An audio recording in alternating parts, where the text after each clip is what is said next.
My name is Denise, and I'm 34 years old. A few years ago, I met a wonderful man in his early 40s named Cole. In fact, I met him because I applied to a job at his law firm, where he was one of the associate lawyers. I got the job and started working as his secretary.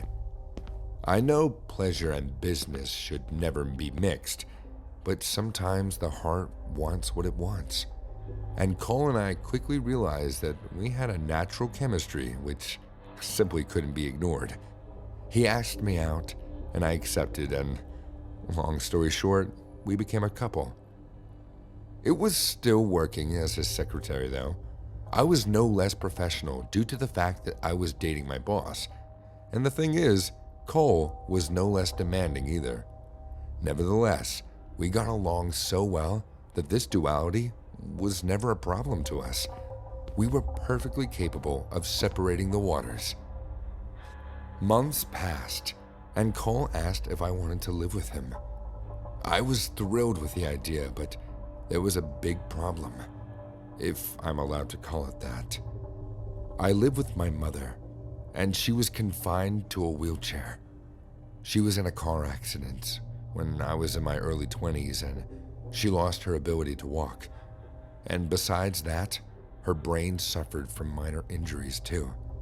This meant that her intellectual capacities regressed. My mother was still functional, but to give an example, it was like she had become a child from a mental point of view. I introduced Cole to my mother, of course, inviting him to our house. At first, she was friendly towards him, but as his visits increased, so did my mother's hostility towards my boyfriend. Bad man. I don't like you. Bad man wants to take daughter away from me. Go away. My mother spoke things like that. I didn't know what to do. Fortunately, Cole was very understanding. Listen, there's no need to rush. We can wait before moving in together. Things are good between us as they are, he said. Yes, you're right, but in the future, we have to think of something, I replied, expressing my concerns. I know, but tomorrow is tomorrow, and today is today. We could hire someone to take care of your mother. You know I have enough money for that. There are very skilled professionals, even from a psychological, emotional, and human point of view. They're experienced in dealing with all sorts of personalities. Old people and sick people can be quite complicated regarding their behaviors. They get depressed. They feel abandoned, and of course, they're afraid of dying, Cole said. Yes, it's probably a good idea. My mother's not that old, she's 60. And I wanted to live my life and be happy, but I know this sounds selfish, but I don't want to be her nurse forever, and it wouldn't be healthy for either of us, secretly wishing for her death, I said, being sincere. Absolutely. I agree with you, Denise. At first, she's gonna reject another person in her daily life, but with time, she'll get used to it. Although I believe it's best to wait another year before taking that step. How about 10 months? I asked, with a naughty smile on my face. 10 months it is, Cole answered before he kissed me. And so it was decided. Cole still visited me now and then, and sometimes he would stay for the night. But this became impossible, because my mother had begun screaming from her bedroom during the night. I want that bad man out of my house. I know he's in there with you, Denise. You don't love me anymore. I'm your mother. You're a bad daughter. You're betraying me. My patience was now completely terminated. I decided to move in with Cole even before the 10-month period. My mother would never accept anything else out of goodwill that would change our depressive routine. And so, just like we had planned, Cole was kind enough to hire 2 women, former nurses, to take care of my mother. They would adjust the schedules between them so that my mother would never be alone in the house. And of course, the nurses would be allowed to have their weekly days off as well. When both of them were unavailable due to exceptional reasons like vacations or certain holidays, then Cole and I would stay with my mother, or at least I would. Truth is, I didn't want to abandon my mother. I still loved her, regardless of how hard that was, but I tried to understand her situation. In the beginning, as we predicted, my mother was very hostile towards me with the new arrangement, but I kept visiting her almost every week, and in time she got used to the nurses. She seemed to be happy, which made me happy as well. I could enjoy my life with my wonderful Cole without feeling regretful. Eventually, I also expected that there came a situation in which neither of the nurses was able to stay with my mother. It was now my turn. I better stay home. Your mother won't be happy to see me, Cole said, and I agreed. I was going to stay with my mother for just a couple days. After sleeping there the first night, I called Cole in the morning, but he wasn't answering his cell phone. Throughout the entire day this happened. I became worried and went to Cole's house, regardless of my mother's protests. Cole wasn't there. His cell phone was now dead. With a painful, terrified heart, I went to the police and requested them to help me find him. 1 week passed. My boyfriend was still completely absent. He was now officially a missing person. I moved back with my mother. I didn't have the right to stay at Cole's place, and I also didn't have the money to pay for the nurses, so I had to let them go. My dear Denise, you love me again. I'm so glad you're home, my mother said. But I was miserable. Nevertheless, I was soon to receive news from Cole. After a couple months, the police came to my house. Good morning, officers. Do you have any information about Cole? I asked immediately. Ma'am, yes we do, and unfortunately, it isn't the best. In fact, we're here to arrest your mother. She's suspected of arranging the murder of Cole Truman, the police officer said. My jaw dropped and my blood went cold. What? Evidence seems to be pointing that way, but she's not alone. We have caught one of the nurses as well.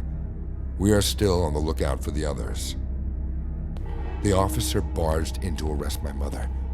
I was so shocked. I didn't know what to do or say. In time, I got to know what happened. My mother apparently had a lot of money, which I didn't know about. It was from my dead father's term insurance. But the truly disturbing thing was that my mother faked her mental disability for years in order to keep me under her wing. She used the money to convince the nurses to kill Cole and get rid of the body. Fortunately, they weren't professional enough and couldn't cover up the murder and unintentionally left traces behind. I am now officially free of my mother, and I will never visit her in jail. Unfortunately, I also lost Cole, the love of my life. My life was in pieces. Tell me, where do I go from here?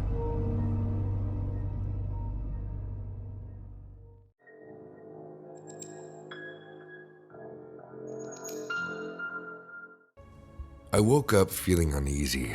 My head felt heavy like iron, though also drained and disillusioned. I had been on medication for months upon months. Nothing ever changed for the better. My body only seemed to grow weaker, and that was her plan for me all along. My mother said I must take 10 pills a day to completely subdue my anxiety problems. She never showed me what the pills were, nor where she got them. I tried to figure out what they actually were, but I was never able to reach the decisive conclusion about what they contained. The risk was too severe. I just knew that whatever it was causing me to rot away. unable to exist as myself, but only as my mother's property. I would wake up every morning with a gaping hole in my stomach, churning my insides before I even left the bed. There was little left for me to try and improve upon or fix. I was merely a body left to suffer. I decided that day to take control of my life again. I had to begin, regardless of how terrified I truly was, of what roamed around the prison I was forced to call home. I clambered out of bed, barely having the energy to even stand, as I crawled across the bedroom floor to the wooden door standing solemnly at the other end of my room. It opened with a sinister creaking noise as I poked my head out, looking down either end of the hallway, checking for the immediate danger that I knew lurked somewhere in the house, waiting for me. After seeing the coast was clear, I crept out of my room, hastily stumbling towards the stairs, making my way down towards the kitchen below. I peered around the doorway looking into the kitchen, and there she stood, standing as a statue in the center of the room, glaring at me, my mother. "Hello, Toby. How are you feeling, Toby? Any more head traumas?" my mother asked sweetly, still whilst glaring at me with her sharpened pupils, looking at me with an observant stance. Hi, Mom. Nothing more than usual. Nothing to worry about, really. What's for breakfast?" I asked, trying to divert her attention away from the medication. I could see her fangs rearing in the back of her mouth, preparing to spew the same venom she always does. The same question. As rhetorical as it was, she seemed to go on about it relentlessly, and with the same intense magnitude of my headache. I was finding it agonizing to even listen to her drone on about the morning menu of bread, water, and pills. "Toby, don't lie to your mother now. How is your head?" Her tone shifted into a sinister accusatory passion. I felt suddenly numb with fear, but kept my head down and attempted to relinquish to her interrogation. Sorry, Mother. I don't know what came over me. I feel a little heavy in the head, and my stomach doesn't feel so great either. That's why I was asking about breakfast." I felt her glare subside, and she once again put on the motherly act she always did, looking at me with a wide grin, seemingly calmed by my apology. However, beyond the grin, her blood was boiling. She was verging on eruption. "Oh, dear Toby, let's get you some more medication then, shall we?" Before I could ready myself to answer her, she had already scuttled halfway up the stairs to fetch some more medicine for me to have for breakfast, along with my minimal meal of bread and water. I dreaded gulping down any more pills, just to have my stomach toil with the poison it released inside me.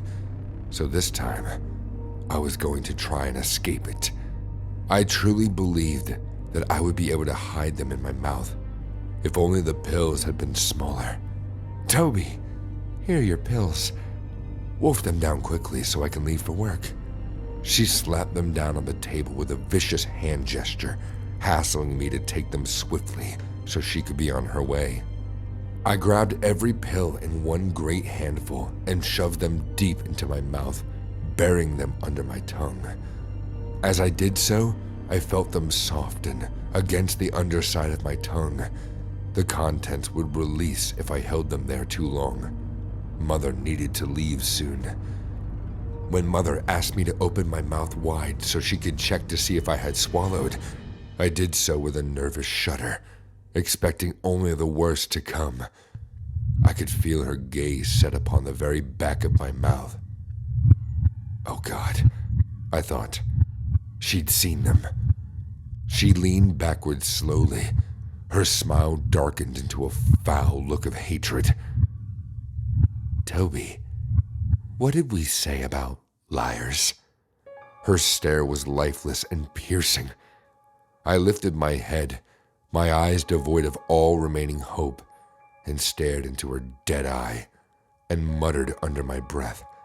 I whimpered, "Please don't." The curtains suddenly collapsed, and an ape-like fury took over her.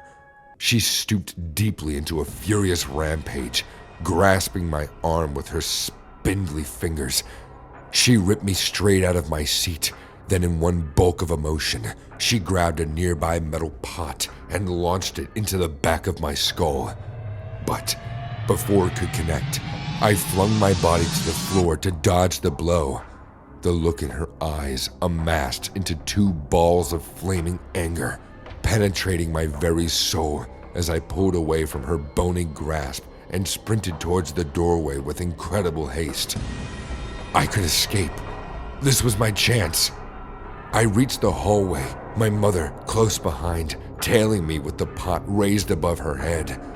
The strike being prepared imminently. There wasn't much time left.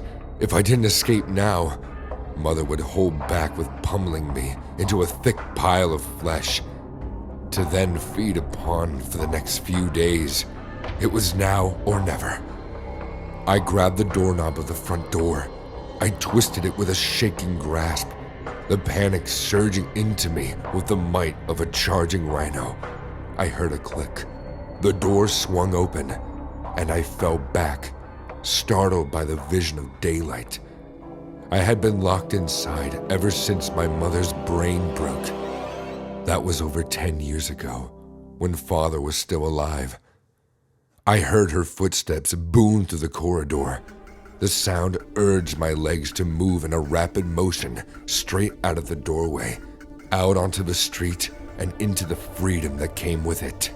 I could still hear Mother's bellowing, echoing far behind me as I ran.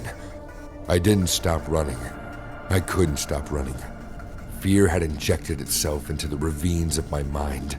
The feeling of exposure felt exhilarating. I had escaped. I eventually came across a group of adults walking across the street opposite to me. I had been suffering such dire malnutrition for so long that I collapsed right there in front of them as I tried begging them for help. As my eyes dimmed, I could see them crowding around me, asking if I was okay. Quite clearly, I was not. I woke up in a white room the next day. I had multiple cords attached to my wrists. A man dressed in all white, holding a clipboard, mouthing to me words in some blurred dialect that I couldn't understand. He continued to speak until eventually I could make out the words. "Don't worry. Your mother is here to take you home." A skeletal figure of a woman then walked in behind him. I could make out the same wide grin. I thought I had escaped. I truly did. "Toby, it's time to go home."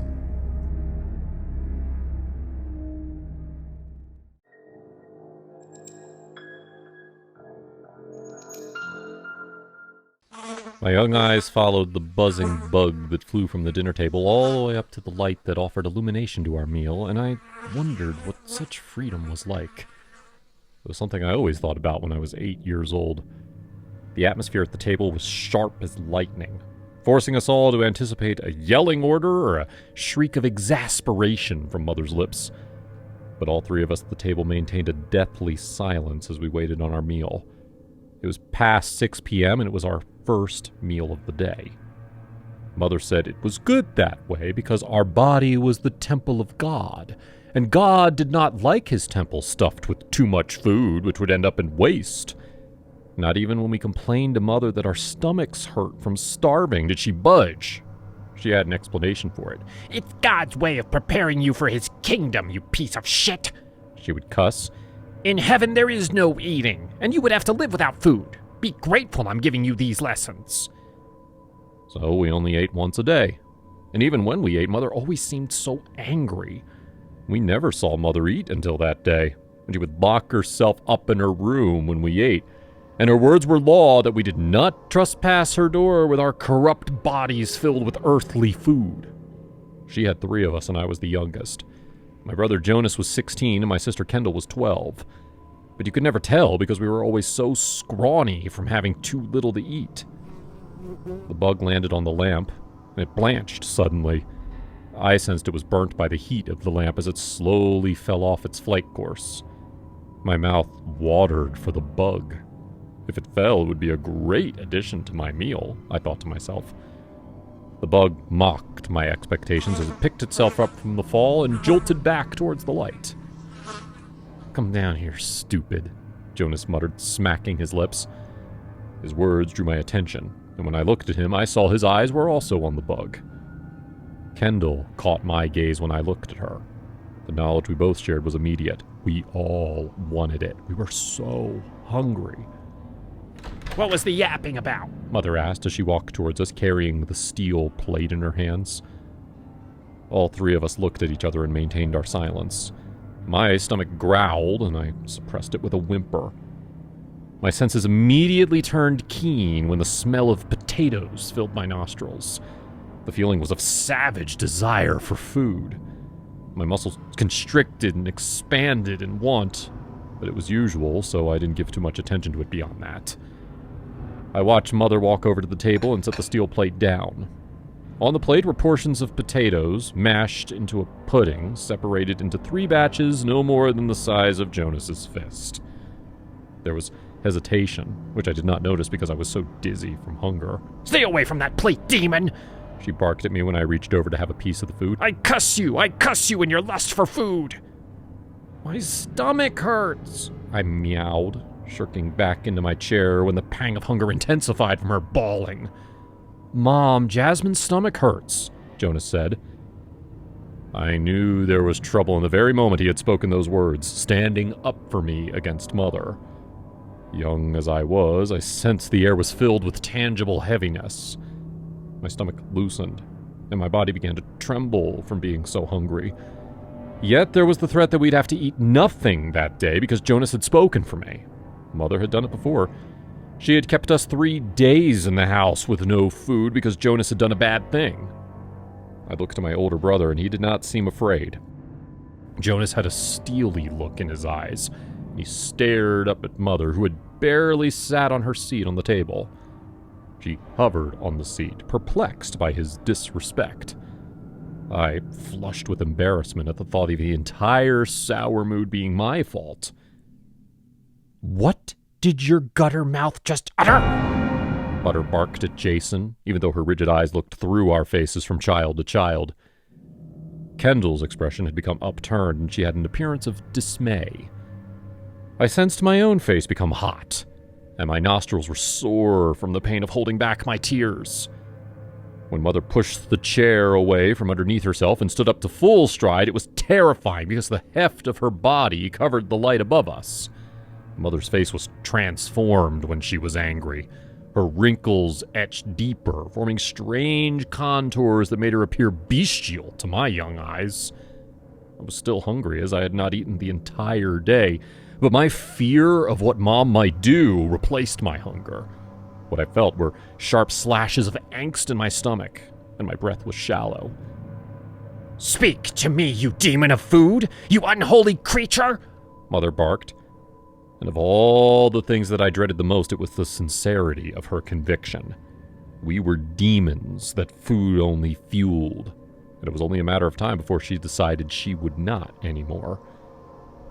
The time that passed between my thought and the event did not exceed a few seconds. Mother spun around quickly and grabbed the steel plate from the table. She tossed it to the ground, spilling the only food we had, and my heart sunk into my empty stomach.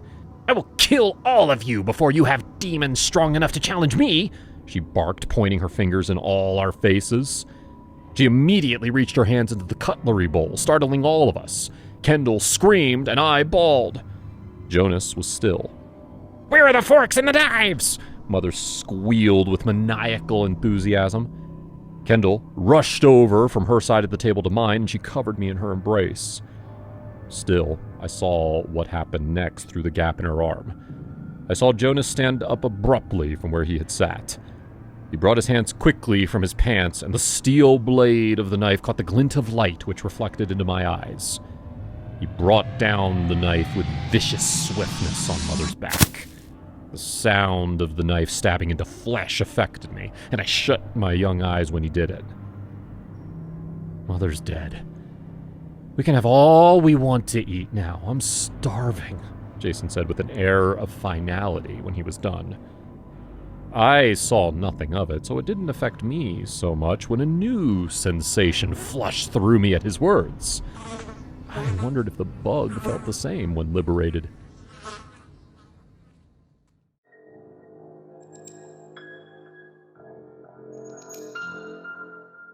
I saw them whisk her away with the handcuffs around her wrists. I couldn't resist the urge to follow her, or them. The whispers of the onlookers and those around made me understand that she was arrested for murder. It couldn't be possible.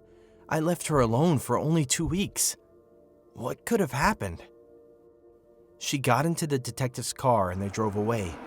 Simultaneously, I flew back into my car and traced them.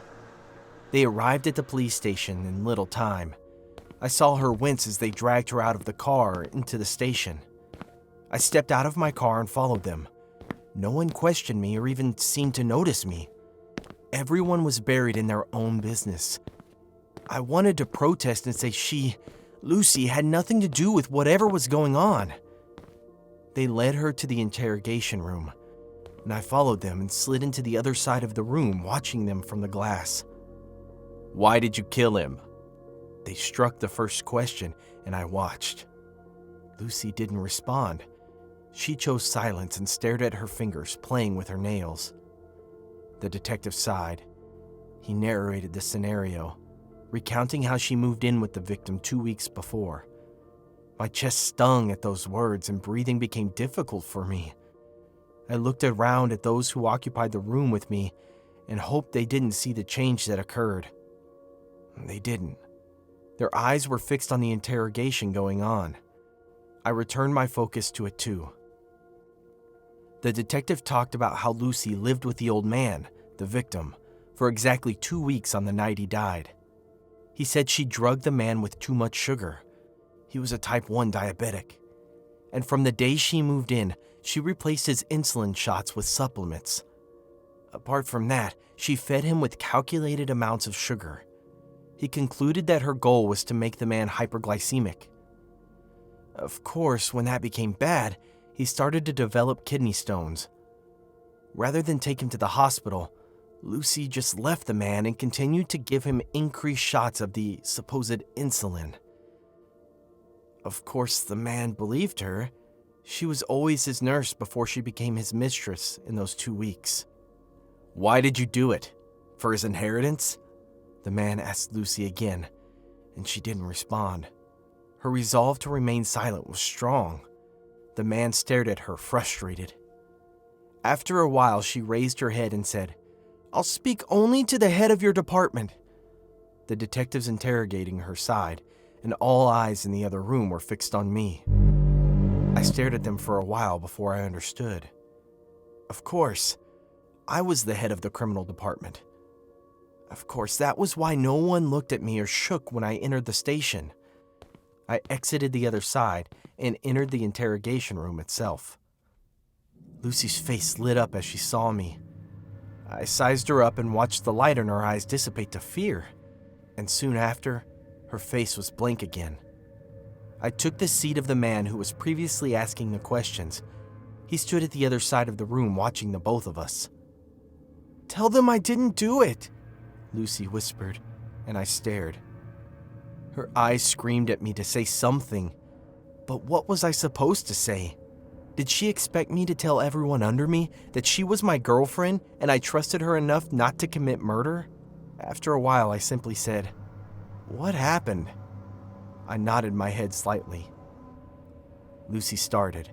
She said that her patient, the victim, Mr. Howard, was making advances at her whenever she came for his checkup. She didn't like it, and she didn't know what to do because he was one of her highest-paying patients. She said she told her boyfriend. At the mention of the word boyfriend, she looked at me, and from her eyes I could tell that she was about to mention my name. I shook my head, making sure the others didn't see, and she skipped that part. Her boyfriend told her to ignore the man, but a few weeks later he told her to return his advances because he had a plan. She decided to go with whatever he wanted to do. She got closer to Mr. Howard and started to discover his massive wealth. She told her boyfriend about it, and he sped up the plan. 2 weeks ago, he traveled after giving her the new set of insulin, the supplement, and a diet timetable to follow. He also told her to convince the man to bring her into his house for a better access. She moved in with the man as he requested and followed the timetable her boyfriend gave her strictly. I asked if she knew when she was collecting those things that it would cause harm to her patient, and in the long run, kill him. She hesitated for a while, but nodded. "I need your answer in words, Miss Lucy." "Yes," she said. "You killed him," I said, and she shot me a confused look. I directed my next statement to the detectives, telling them they have the confession they need. She shot up at me, grabbed my sleeve, and screamed in annoyance at how I was supposed to help her. She shouted that this wasn't the plan, but I wasn't interested. I looked towards the detectives, and they pulled her away from me and then out of the interrogation room.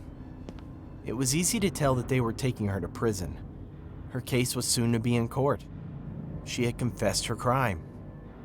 I dusted my hands, rearranged my sleeves, and walked out of the interrogation room like nothing happened. Of course, a lot had happened. A lot in my favor. I didn't go on vacation like we both planned for her to say, or like I reported at the station. I was in that house with her, watching her feed the man with less insulin and more sugar. I got in like the chef I was not, and cooked all the food. She simply served him, and was the only one in his sight. We did it for the money, and someone had to be caught, but it couldn't be me. It could only be her, the nurse that the man trusted. I entered my office and smiled as the report on Lucy's case was brought to my desk. No one could catch me. All evidence pointed at Lucy. Soon, when her psychiatric problems were revealed, no one would believe her words. She wouldn't know or even believe that not only Mr. Howard was drugged, but even her own food was spiked.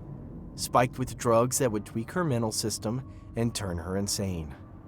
Her words would not be tenable, and only the evidence against her would keep her imprisoned. The inheritance would be mine and mine alone. I forwarded the case to the prosecution office.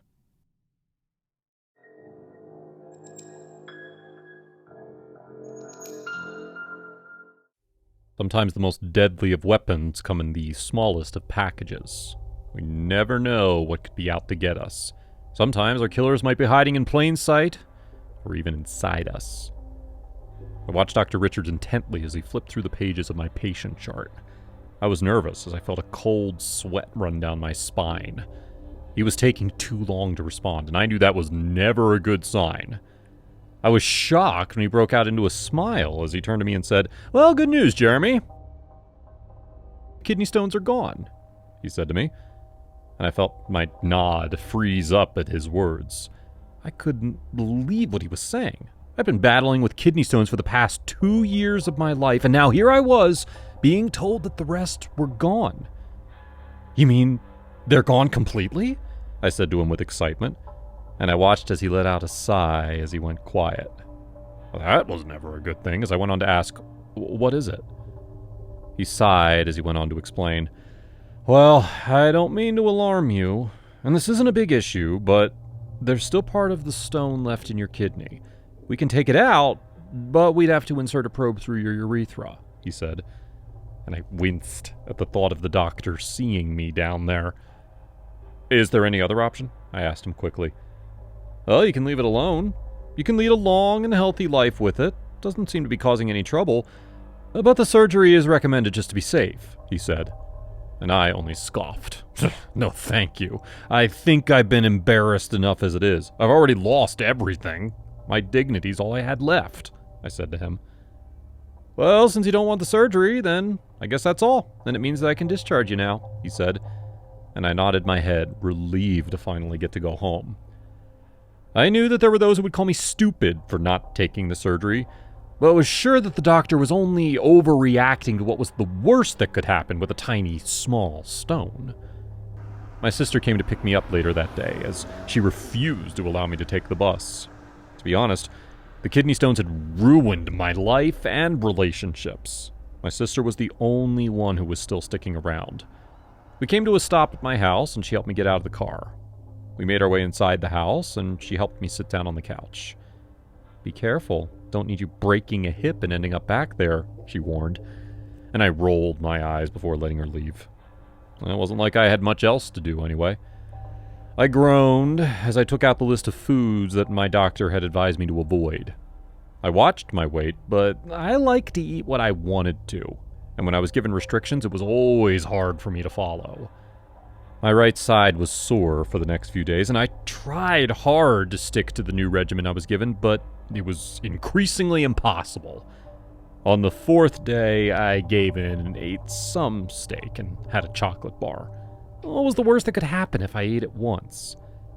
I had a full steak dinner that night, moaning at the taste.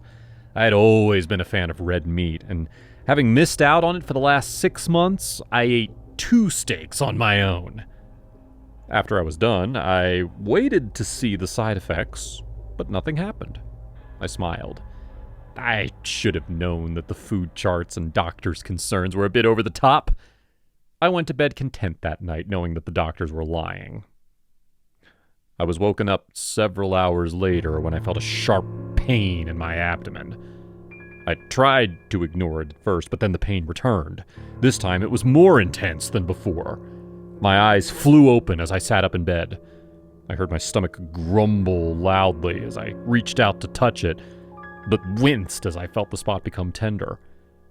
I raised up my t-shirt and widened my eyes in shock to see that my stomach was almost twice the size it was before.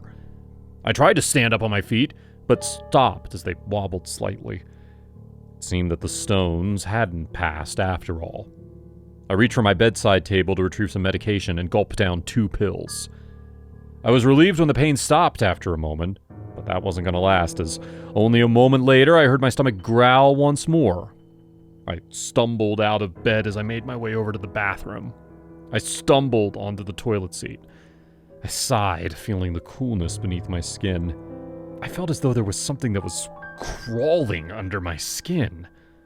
I tried to stop it, but it only seemed to grow bigger and bigger.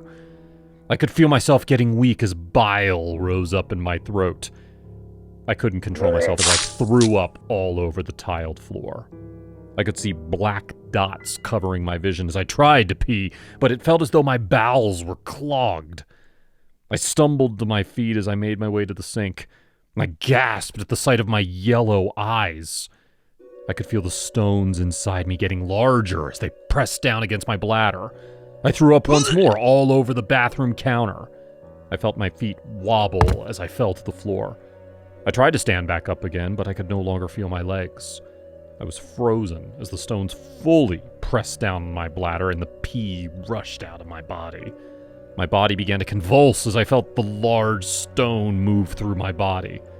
I could barely open my mouth to scream as my groin burned. It began to pass out of my body as I felt a metallic taste in my mouth. It felt as though glass shards were passing through my urethra. My lungs began to burn. And just as I was about to succumb to the darkness, the stone passed out of me with a loud plop. I was completely weak, but felt a sense of relief that it was finally over. But I felt my heart sink when I felt another sharp pain go through me as another stone began to pass through me. This one felt even larger than the last. I let out one final scream as I coughed up blood as the stone passed, before my world went dark.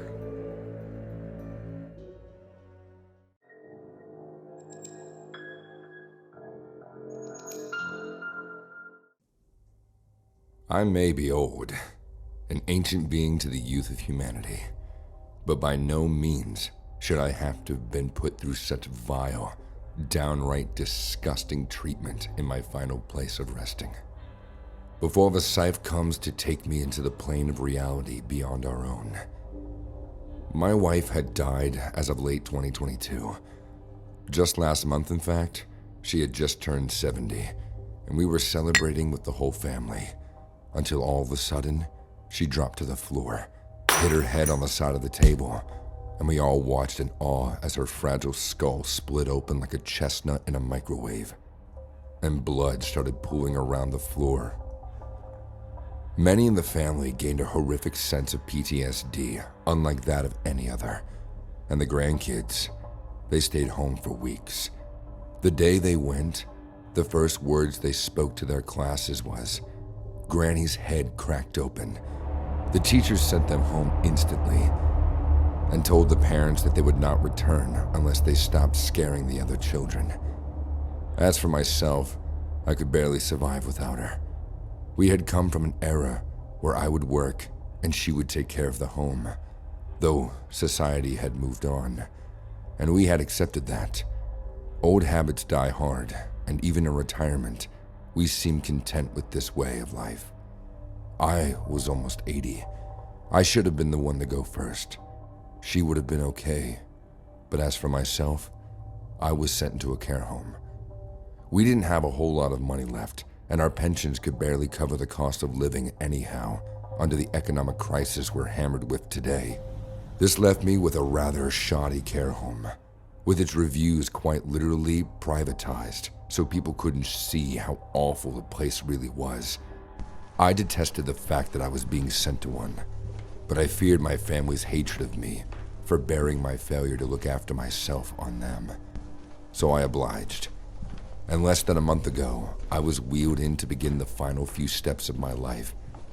The very first day I was there, I was greeted with a lovely smile from all the carers that worked there. I felt strange at the unexpectedly joyous greeting and was shown to my room after being told all their names and positions. My room met my expectations far more. It was a barren wasteland containing a minute bed, a single sheet covering, and a brick of a pillow. The walls were no different. Whilst they spoke about the luxury I was to partake in here, I gently knocked on the walls. They were paper thin. Next to my bed, the only other item in the room was a table, with one singular drawer under it, probably so they knew exactly where everything I owned was kept. It should have alerted me to what their detestable scheme was, but I was blind in realizing it until it was unstoppable. The first night mirrored the day. The dinner was excellent, a true fable of what this place was.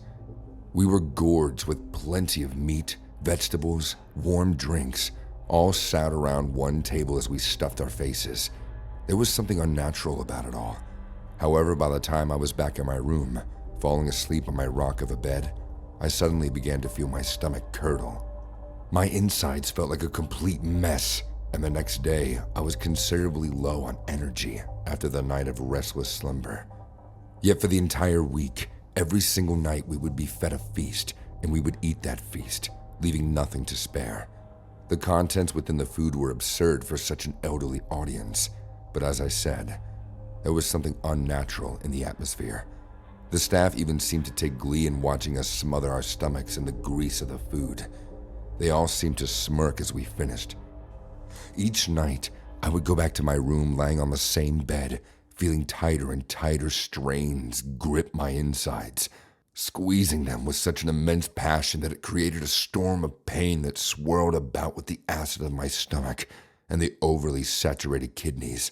They were on the brink of destruction. Once the first week had ended, we were cut off from our nightly feasts. They started filling us with black coffee. No milk, only caffeine. For dinner, we were treated with bread, and then dessert. Several enormous bars of chocolate. My kidneys were struggling to cope with the immense pressure from all the fat, caffeine, starch that engulfed my entire body night after night. Then, on a cold winter's night, I crept out of my room, fed up with staying put as my stomach fought the urge to implode. I snuck my way past the vast expanses of the corridors and hallways, eventually walking past a room with a padded metal door, yet the walls beside it stood paper thin, exactly as every other room had in this godforsaken place. We've almost finished with this lot, One more week of coffee and chocolate. Then we'll take it all away. A raspy voice came deep within, and I was taken aback by the sudden reveal of their intent to starve us. That won't work, sir. To truly annihilate them from the inside, we should increase the strain on their bodies to cope with such a vast quantity of food.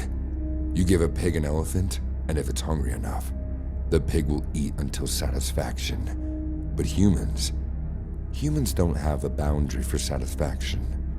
These wrinkly pigs are going to eat themselves to the grave, and we will be there to collect the spoils.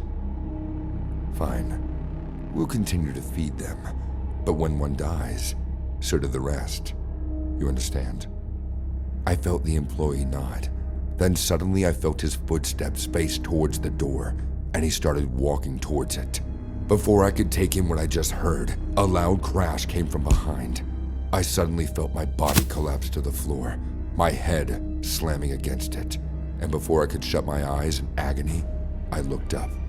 There was a staff member holding a bloody metal pole in one hand, and his other grabbing my leg and pulling me away. I woke up startled. I was in some kind of cheap hospital room, with all the same staff members standing in front of me, with 2 other men beside him.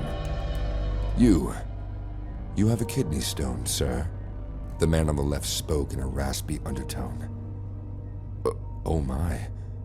I thought it was him. Yes. Kidney stones need instant treatment, or they cause the body to shut down and die. Now, how awful would that be, sir? He leant over me and started dragging the pillow away from under my head. I felt paralyzed, and the only body part I could move was my eyes. Ah, such a shame. He was found unconscious in his bed just an hour ago. I guess that means he's probably already dead, or at least close enough to it. Put the man out of his misery, John. John then took the pillow and walked over to me. This is what happens when you don't follow the rules. Now, sleep tight. Your kidney just exploded. He then forced the pillow down on my face. I felt flashing colors consume my sight as I could make no attempt to struggle, and instead had to endure the inability to breathe. My memories flashed in by seconds. I could feel every single thought, word, sound, all explode in my head at once. Until after a minute, it all went silent. He's dead, John. Reported back to the main office. We will do the same to the rest shortly. They've all had a bit too much to eat. And with that, they all left. As for me, I'm still alive, breathing, but not for long. This place and its people would kill me sooner than later. It doesn't bother me, though. I can't wait to reunite once again with the love of my life.